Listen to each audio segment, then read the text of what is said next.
नमस्कार दोस्तों, स्वागत है आपका आपके अपने यूट्यूब चैनल मन अप स्टोरीज में। दोस्तों, ये कहानी चल रही है, ये इश्क ही तो है। और इसके 13 पार्ट अपलोड हो चुके हैं। ये 14वां और अंतिम पार्ट है। तो चलिए दोस्तों, इस 14वें पार्ट को शुरू करते हैं। देखो, आ गया ना गुस्सा।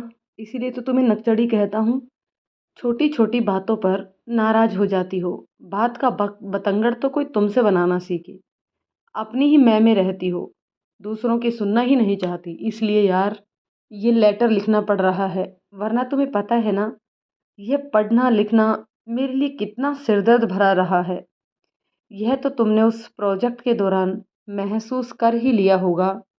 दीप्ति, प्लीज़ प्लीज़ प्लीज़, एक बार नक्श और मुझे अलग करके सोचो।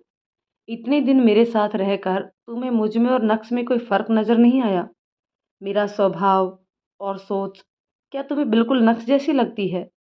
इतने दिनों से हमारी दोस्ती है, क्या एक पल के लिए भी तुम्हें लगा कि मुझे रुपए पैसों से कोई लगाव है, या मैंने कभी भूले से भी तुम्हारी भावनाओं को ठेस पहुंचाई हो?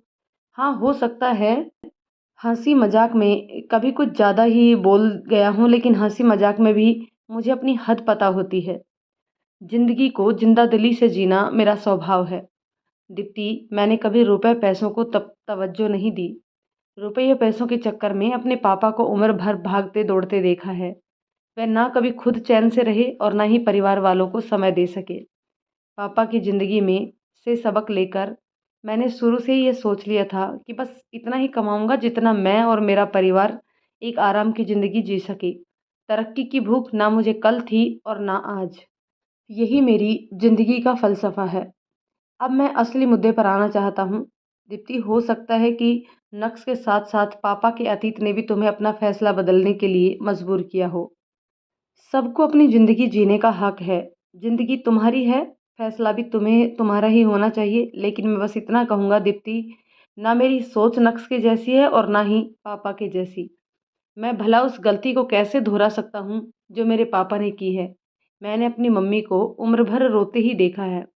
अपने पापा की ज़िंदगी से तो मैंने सबक लिया है। और दीप्ति, तुम्हें तो पता ही है ना कि मैं तो मरते दम तक अपने पापा का मुंह तक नहीं देखना चाहता था, ना ही उनके गुनाहों को माफ़ करना चाहता था। लेकिन तुम्हारी जिद के कारण, या कहूँ कि तुम्हारी सुलझी हुई सोच ने मुझे एक बार फिर से उनके प्रति सोचने पर मजबूर कर दिया।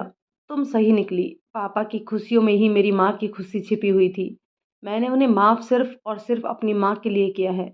मैं तो खुश था अपनी माँ को खुश देखकर, और माँ भी खुश थी अपने पति और बेटे को खुश देखकर। बचपन से लेकर अब तक। नहीं, यहाँ मैं शायद गलत हूँ। अब तक नहीं, तुमसे मिलने से पहले तक। हाँ, अब ठीक है। जिंदगी ने मुझे बहुत दुख दिए। हंसता था मैं ऊपर से, खूब खुश नजर आता था, शायद अपने अकेलेपन और दुखों को छुपाने के लिए। लेकिन तुमसे मिलने के बाद लगा कि शायद मेरी ज़िंदगी का सोनापन ख़त्म हो जाएगा। अच्छा लगता था तुमसे मिलकर, तुमसे बातें करके। और हाँ, तुम्हारे सामने उलूल जुलूल हरकतें कर, तुमसे डांट खाकर। पढ़ते हुए दीप्ति की हंसी छूट गई। हाँ, मुझे पता है तुम यह पढ़कर हंस रही होगी। हंसती रहा करो दीप्ति, तुम हंसते हुए बहुत अच्छी लगती हो। यह सच है दीप्ति। तुमसे बातें करने का बस बहाना ढूंढता था। तुम्हारी डांट भी मुझे फूलों की बरसात लगती थी। शायद इसे ही प्यार कहते हैं। मुझे धीरे धीरे तुम्हारे साथ रहते हुए एहसास हुआ कि हाँ, मैं तुमसे प्यार करने लगा हूँ, और दिल की गहराइयों से।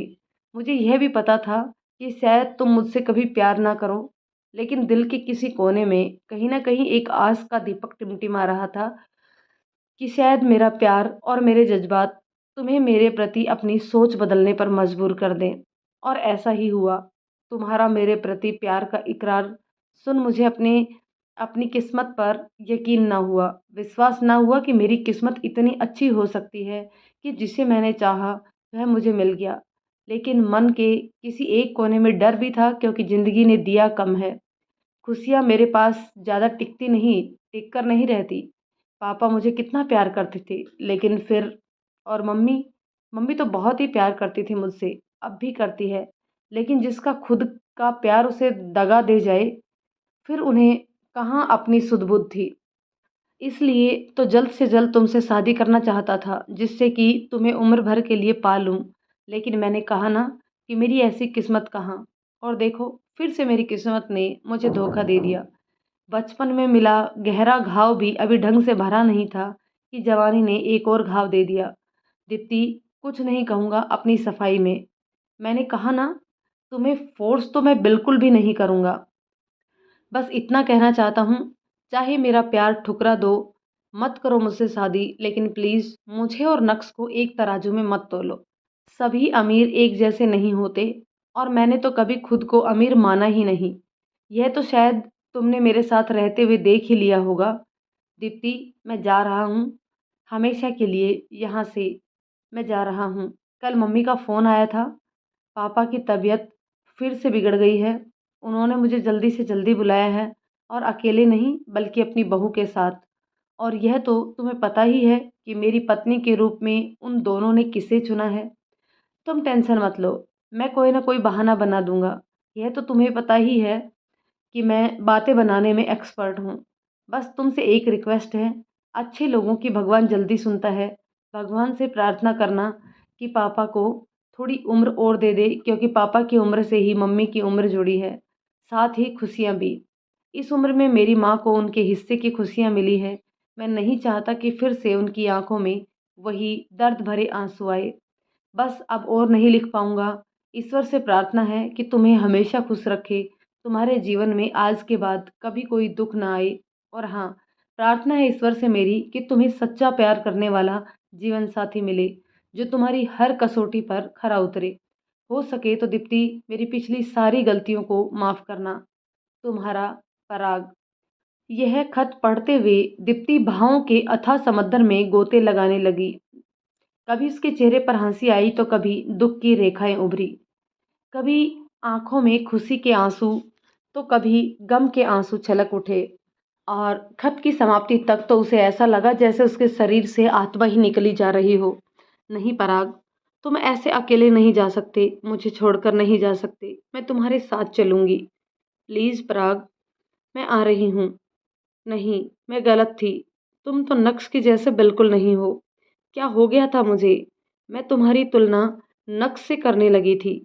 रुको पराग, मैं आ रही हूँ। पराग, तुम जाना मत। दीप्ति बदहवास सी कमरे में कभी इधर तो कभी उधर भागे जा रही थी। उसे समझ नहीं आ रहा था कि क्या करे। अपने आप ही बड़बड़ाई जा रही थी, मानो उसे कोई अपनी सुध-बुध ही ना हो। कभी अलमारी खोलती, कभी उसे बंद करती। बैग में उसने अपने सभी कपड़े ठूंस लिए, लेकिन दिमाग दिमाग तो काम ही नहीं कर रहा था। सुबह से भूखी प्यासी वह थक गई थी। वहीं फर्श पर निढाल सी बैठ गई। फर्श पर पड़े फ़ोन पर उसकी नज़र गई। फ़ोन देखते ही जल्दी से उसने अपना फ़ोन लपक कर उठाया और पराग का नंबर लगाया। लेकिन यह क्या, फ़ोन तो आउट ऑफ कवरेज एरिया जा रहा था। कितनी बार उसने पराग को फ़ोन लगाया, लेकिन हर बार आउट ऑफ कवरेज एरिया। अपनी बेवकूफ़ी और मजबूरी पर दीप्ति फपक फपक कर रो पड़ी। सच कहते थे मम्मी और पराग, अपने ही गुस्से और अहम में एक दिन तुम अपना ही नुकसान कर लोगी। और आज उसने अपना प्यार ही। दीप्ति, ये क्या हाल बना रखा है तुमने? सारे कपड़े, बैग, दरवाजा भी खुला, क्या बात है? पीहू ने दीप्ति को झंझोड़ते हुए पूछा। दीप्ति, चुप हो जाओ, बताओ बात क्या है? पीहू उसे गले लगाती हुई बोली। पीहू के सहानुभूति भरे शब्द सुनकर दीप्ति फूट फूट कर रोने लगी और काफी देर तक रोती रही। पीहू इस समय उसे चुप कराना भी नहीं चाहती थी। वह चाहती थी कि जितना भी दुख दर्द उसके अंदर भरा है, सब इन आंसुओं के जरिए निकल जाए। कुछ देर बाद जब दीप्ति शांत हुई तो पीहू ने फिर से पूछा। पीहू, पराग आया था। दीप्ति ने निरीह नजरों से उसकी तरफ देखते हुए कहा, और फिर अपने हाथ में लिए वह पेपर पीहू को पकड़ाते हुए बोली। पीहू, तुम सच कहती थी। एक दिन अपने गुस्से और अहम में मैं खुद अपनी खुशियों को जला लूंगी। और आज वही हुआ।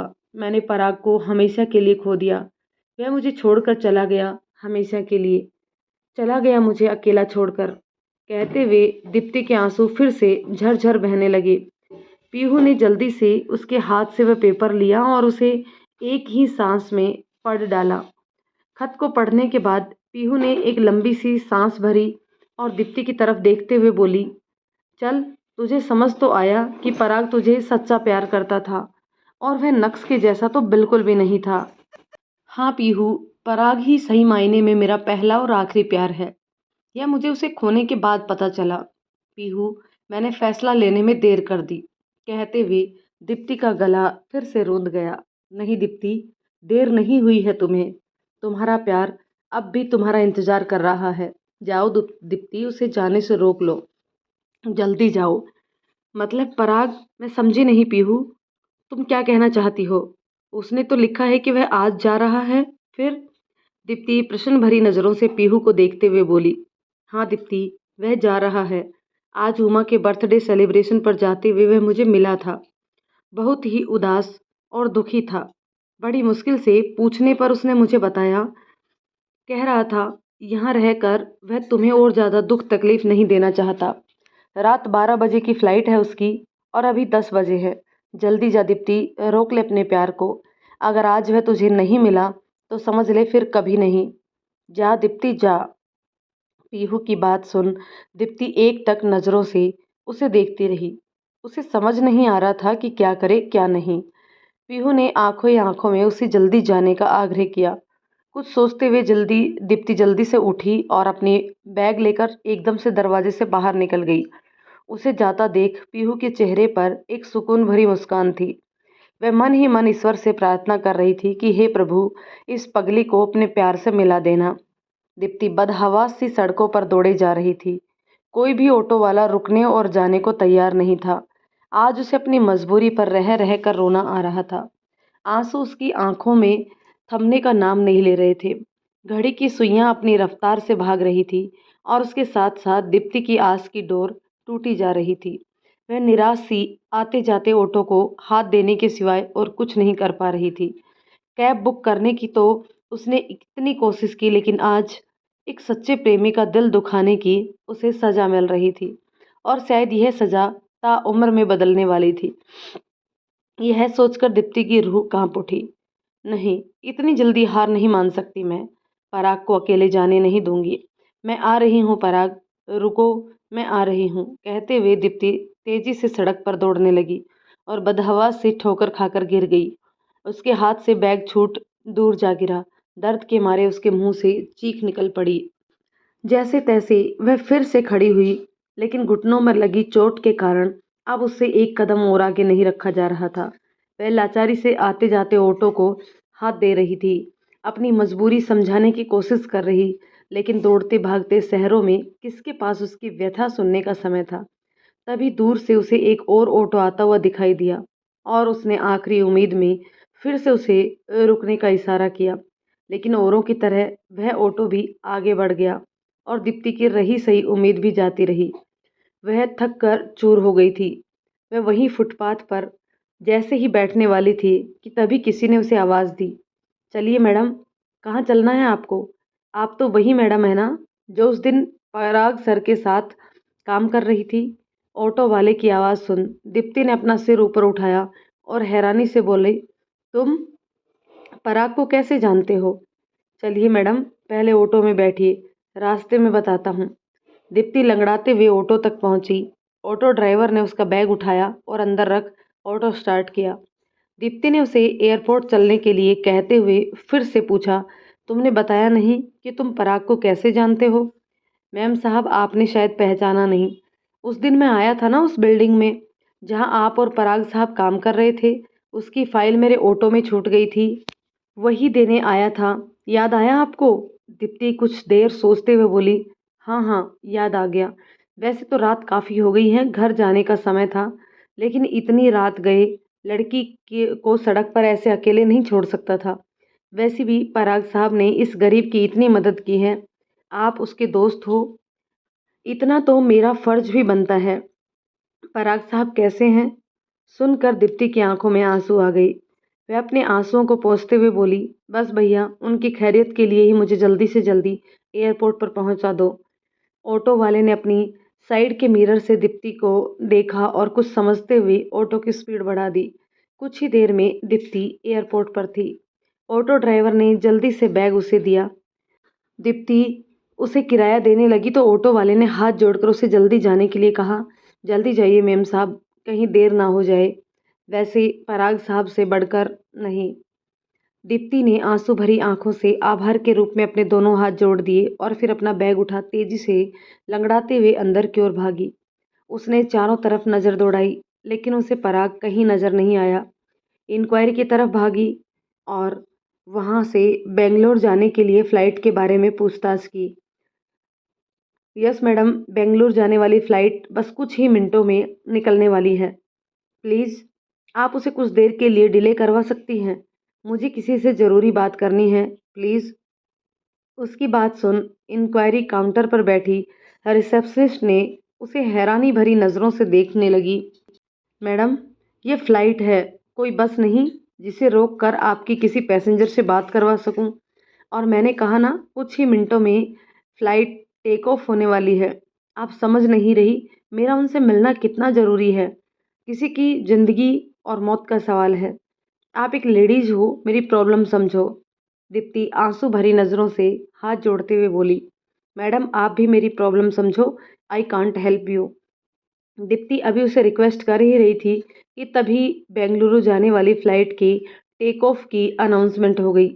यह सुनते ही दीप्ति की रही सही आस भी खत्म हो गई।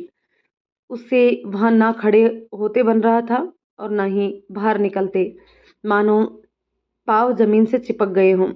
उसका मन कर रहा था जोर जोर से चिल्लाए। किसी तरह खुद को घसीटते हुए वह एक कोने में पड़े सोफे पर जाकर धड़ाम से बैठ गई। एक्सक्यूज मी, क्या आप अपना बैग यहाँ से हटा सकती हैं? वो जानी पहचानी आवाज़ जैसे ही दीप्ति के कानों में पड़ी, उसने चौंकते हुए अपना सिर ऊपर उठाया और पराग को अपने सामने देख उसकी आंखें फटी की फटी रह गई। पराग भी दीप्ति को वहां देख कम हैरान नहीं था। दोनों ही काफी देर तक एक दूसरे को ऐसे ही अपलक फटी हुई नजरों से देखते रहे। दीप्ति को फिर जैसे कुछ होश आया तो उसने जल्दी से अपना बैग नीचे रखा और पराग को बैठने का इशारा करते हुए पूछा, पराग, तुम यहाँ? तुम्हारी फ्लाइट तो अभी कुछ देर पहले। दीप्ति के चेहरे पर अभी भी असमंजस के भाव थे। उसे यकीन नहीं हो रहा था कि पराग उसके पास है और उसके साथ ही बैठा है। खुशी के मारे उसकी आंखों में एक बार फिर से आंसू छलछला उठे। दीप्ति, मेरी फ्लाइट छूट गई, पराग ने सपाट से उत्तर दिया। और समय होता तो दीप्ति को उसका यह रूखा सा जवाब बिल्कुल अच्छा नहीं लगता और वह चिढ़ जाती। लेकिन आज आज तो उसे पराग की हर बात पर प्यार आ रहा था। उसकी फ्लाइट छूटने की उसे कितनी खुशी थी, यह मैं बता नहीं सकती। वह अपने को सामान्य कर बात आगे बढ़ाते हुए बोली, लेकिन पराग, तुम्हारी फ्लाइट कैसे मिस हो गई? तुम तो काफ़ी देर पहले एयरपोर्ट के लिए निकले थे, पीहू ने बताया था मुझे।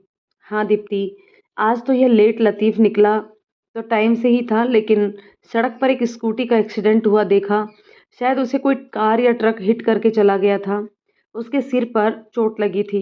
मन नहीं माना उसे इस हालत में छोड़कर आगे बढ़ने का। बस उसे लेकर हॉस्पिटल चला गया और वहां पर उसे एडमिट करवाने और पुलिस के सवाल जवाब में थोड़ी देर हो गई।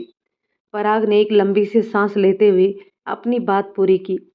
खुद इतने परेशान व दुखी होते हुए भी पराग, तुम्हें दूसरों के दुख तकलीफ की इतनी परवाह? पराग, वाक्य में ही तुम इंसान नहीं देवता हो। पराग की बात सुन दीप्ति के दिल में उसके लिए श्रद्धा और बढ़ गई। लेकिन तुम यहाँ कैसे? कोई आ रहा है क्या, या तुम कहीं जा रहे हो? पराग ने सवालिया नजरों से पूछा। जिसे आना था वह आ गया, अब तो उसके साथ जा रही हूँ, और वो भी हमेशा के लिए। मतलब? पराग को उसकी बात कुछ समझ नहीं आई, इसलिए उसने हैरानी से इधर उधर नजरें दौड़ाते हुए पूछा। हाँ, दीप्ति की बात सुन उसके चेहरे पर बेचैनी के भाव आ गए थे, जिसे दीप्ति ने भी महसूस कर लिया था। इसलिए मुस्कुराते हुए बोली, कोई आने वाला है क्या जो तुम इधर उधर देख रहे हो? नहीं नहीं, नहीं तो मैं तो मैं तो क्या पराग? इस बार दीप्ति चुटकी लेते हुए बोली, मैं तो देख रहा था कि तुम। अच्छा अच्छा, अब समझी। तुम यही जानना चाहते हो ना कि मैं किसके साथ जा रही हूँ? तो यह बात तो तुम मुझसे साफ साफ पूछ लेते। तुम कब से इतने शर्मीले बन गए हो मिस्टर पराग? दीप्ति की इस बात को सुनकर तो पराग छेप ही गया। अपना सामान उठाते हुए बोला, अच्छा दीप्ति, मैं चलता हूँ। अरे कहाँ जा रहे हो? मिलकर नहीं जाओगे? किससे? हे भगवान, तुम कितने भुलक्कड़ हो गए हो पराग। अरे तुम ही तो पूछ रहे थे ना कि किसके साथ जा रही हूँ, तो उसी से। अच्छा। पराग अपने चेहरे पर की बेचैनियां छुपाते हुए बोला, हाँ हाँ जरूर मिलकर जाऊंगा। कहाँ है वो? पराग ने धड़कते दिल के साथ पूछा। ऐसे कैसे बता दूं? सरप्राइज है। जरा आंखें तो बंद करो। ये क्या बचपना है दीप्ति? पराग थोड़े चिढ़ते हुए से बोला, यह देखो, खुद ही तो मुझे कहते थे कि हमेशा गुस्सा नाक पर रखती हो, थोड़ा हंस भी लिया करो।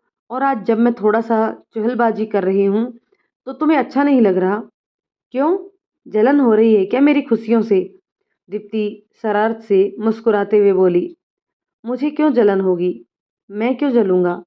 पराग झल्लाते हुए बोला, अच्छा ऐसा नहीं है तो फिर आंखें बंद करो। अच्छा ठीक है, मैं आंखें बंद कर रहा हूँ, जल्दी से उसे बुलाओ। ओके ओके, थोड़ा सा तो सब्र रखो। कहते हुए दीप्ति ने अपने पर्स में से अपना मिरर निकाला और पराग के सामने करते हुए बोली, मिस्टर पराग, अब तुम आंखें खोल सकते हो और मिल सकते हो मेरे। दीप्ति के ऐसे कहते ही पराग ने झट से आंखें खोल दी और वहां किसी को ना देखकर वह चिढ़ते हुए बोला, यहाँ तो कोई नहीं है। और तुमने आईना मेरे सामने क्यों किया हुआ है? कोई क्यों नहीं, जरा आईने में तो देखो, पता चल जाएगा कि मैं किसके साथ जा रही हूँ। ये क्या बचपना है दीप्ति? अब वह क्या इस आईने में छुप कर बैठा है? हाँ, देखो तो ध्यान से। दीप्ति आईना पराग के सामने करते हुए बोली। दीप्ति की जिद के कारण पराग ने आईने में देखा और उसे आईने में अपना ही चेहरा नजर आया। एक बार वह आईने को और एक बार वह दीप्ति को देखता, फिर आईने को और दीप्ति को। उसे ऐसा देख दीप्ति मुस्कुरा उठी। अब पराग को समझ आ चुका था। वह खुशी से भाव विभोर हो चहकते हुए बोला, तुम मेरे? ओ दीप्ति, तुमने तो आज मेरी जान ही निकाल दी थी। यह सुन दीप्ति झट से पराग के होठों पर हाथ रखते हुए बोली, तुम्हारी जान, तुम्हारी जान अब मैं हूं और वह अब कभी तुमसे अलग नहीं होगी। मुझे माफ कर दो पराग, मैंने तुम्हारा बहुत दिल दुखाया है। तुम्हारे सच्चे प्यार को समझने में मैंने बहुत देर कर दी। अपने अहम में मैं सच्चाई से दूर भाग रही थी। तुमसे प्यार करते हुए भी उसे स्वीकार नहीं कर पा रही थी। लेकिन आज आज तुम्हारे दूर जाने के एहसास मात्र से मुझे ऐसा लगा मानो जैसे तुम नहीं जा रहे बल्कि अपने साथ मेरी आत्मा को ले जा रहे हो। वहां तो मैं अकेली निर्जीव सी थी अपने अहम के साथ।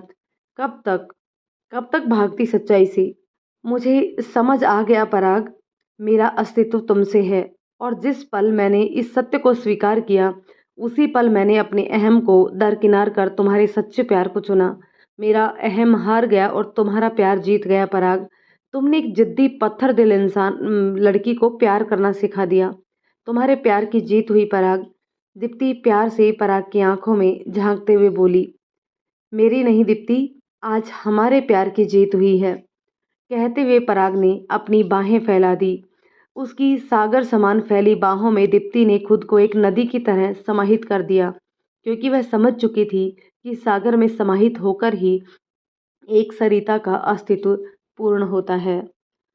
तो दोस्तों, ये कहानी अब यहीं ख़त्म होती है। मिलते हैं एक और नई कहानी में। जब तक ये कहानी आपको कैसे लगी कमेंट करके ज़रूर बताइएगा। यदि कहानी पसंद आई तो इसे लाइक शेयर कर दीजिए और यदि चैनल पर नए हैं तो चैनल को सब्सक्राइब कर लीजिए। तो दोस्तों, मिलते हैं नेक्स्ट कहानी में, तब तक के लिए शुक्रिया।